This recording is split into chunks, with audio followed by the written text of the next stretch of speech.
Dr. Paul Quirk, our guest. He is a U.S. citizen and a Canadian citizen, dual citizen. Yes, actually, the Canadian, just as of a couple of weeks ago. Congratulations. Thank you very much. Me too. Just hope they don't come after us and take all our assets. All these rumors flying about. But you went to Harvard and studied there. Yes. And you hold the fill-in chair. So back to primaries. John Huntsman, tell me about him. Well, he's a very strange case. He's seems to be the positioning himself as the thoughtful, responsible candidate, but this is in a race where most of the voters are looking for ideological enthusiasm. He's campaigning on a very, very slim budget, and he's been concentrating on New Hampshire, which is the early primary where the voters are likely to be most sympathetic to him. Right. I think you mentioned that that people think that he's got a good chance to come in second in New Hampshire, and that is indeed where he is standing in the polls in New Hampshire. But there's no place else where he's anywhere near second. And he would have to go on to South Carolina, and they are serious, as you know, in South Carolina. Right. His current poll about their politics. That's right. He's at 4% right now in latest polls in South Carolina. 4%. 4%. So the puzzle about him is, what is it that he's after? Because it really is very hard to see. He's second in only one place, and it's very hard to see what his appeal would be anywhere else. And I don't know what exactly he's getting out of. Would he be considered moderate? To the extent, yes. I mean, Romney's moderate. He's Romney moderate. And Huntsman are moderate. Huntsman, for example, said that he would start with the so-called the Bowles-Simpson plan for fixing the long-term debt problem, and that's a plan that included some revenue increases, tax increases, in other words, and that's been out of bounds for all of the other Republicans. So he's quite conservative in general, but in this context, he's one of the two moderates. Okay, former Speaker of the House, Newt Gingrich. He's taking a lot of shots at Romney. Yes. Called him a liar the other day. What about him? A chance? Well, right now, I would say that the interesting story is that there's a contest for second place. It's clear that in the early states, Romney is leading. Right? He won in Iowa just barely. He's going to win in New Hampshire quite comfortably, and he has a significant lead in South Carolina.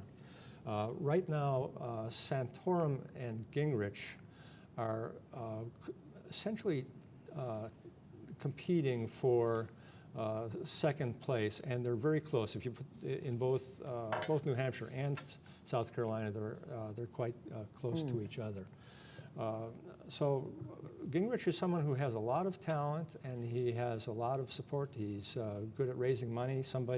An individual who was a casino owner, just gave him $5 million the other day, and they're going to buy $3.5 million worth of advertising in South Carolina. And he served in Congress for some 20 years. He was the Speaker of the House in Congress, and he was the Republican leader at the point when the Republicans took over Congress for the first time in 30 years. Major Republicans backing him?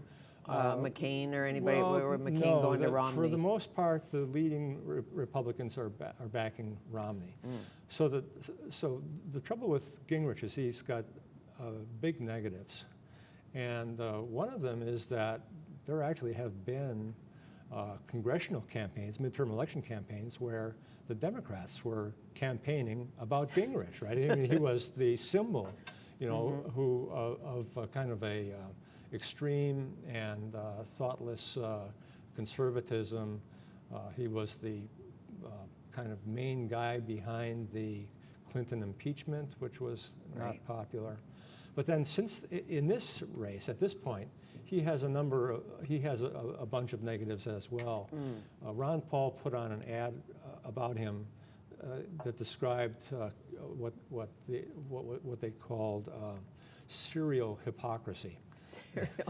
and the ad has examples that are quite powerful about Gingrich making statements highly critical of people who take money from organized interest Right. groups and support their Sure. cause.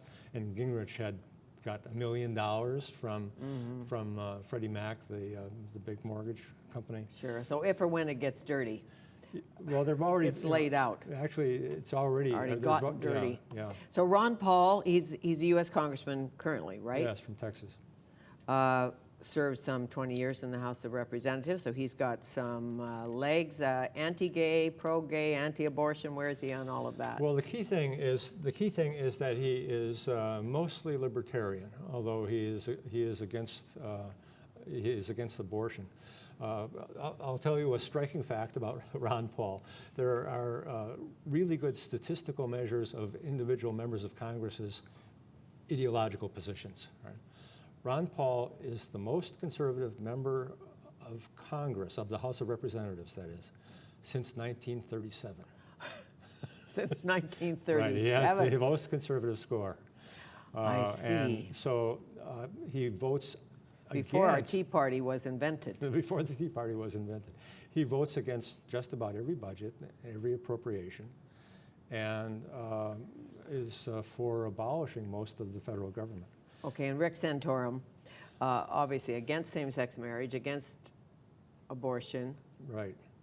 His main issues have been exactly those, the social issues, abortion and gay rights. And he's had a farther, a stronger conservative position on those than just about anybody else. He's kind of the main enemy for gay rights groups. I think it's an interesting question how much those actually hurt him in the Republican primary. You know, these are not,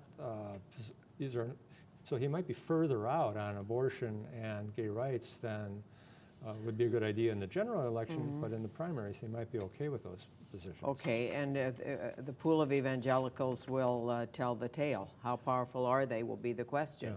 So one thing that I think is really important to recognize is that Romney is the one that people think is electable, and he's the more moderate candidate. But in his strongest states right now, he's up at around 38% of the Republican vote. The rest of it is divided among four more conservative candidates. Ron Paul, the libertarian, and then three Christian conservatives. And the question is, what happens when some of these conservatives start dropping out? Do the supporters of, say, Rick Perry, when he drops out, go over to Romney and put Romney over the top?